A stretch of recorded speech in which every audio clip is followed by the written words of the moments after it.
شكرا يا ربي شكرا. السلام عليكم ورحمة الله وبركاته. kusoo dhawaada kanaalkeena cabdifataax media. hadday tahay booqashadaada ugu horeysay fadlan subscribe saar, videoga like saar, share gare oo la wadaag asxaabtaada. maanta ashirkeena wuxuu ku saabsan yahay daily usage English sentence. waa sida ciwaanka aad kusoo aragteen, daily usage English sentence, jumladaha sida joogtada ah loo isticmaalo ayaa maanta ka hadlaynaa. nala socda insha Allah. cashirka ayaan sii gudagalaynaa. What are you doing now? What are you doing now? What are you doing now? maxaad samaynaysaa ama maxaad qabanaysaa? isku mid waay. What are you doing? maxaad samaynaysaa?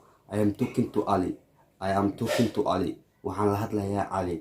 I am talking to Ali. Talking to Ali. waxaan la hadlayaa Ali.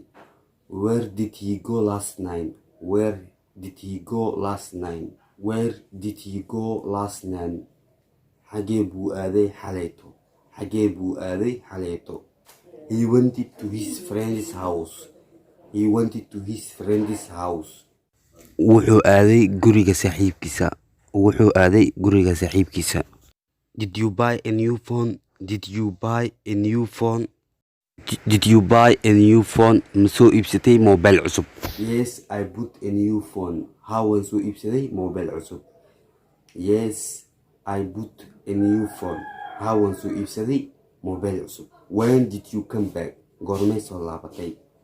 20 minutes ago. 20 daqiiqo ka hor.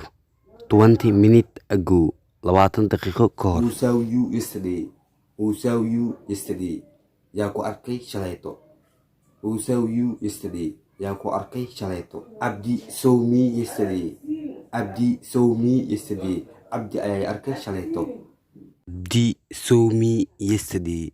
cabdi ayaa arkay shalayto. insha Allah ashirkiina halaas ku xigay qaybta labaad intaan kulmi doono in kale. wassalaamu calaykum waraxmatullaahi wabarakaatuh.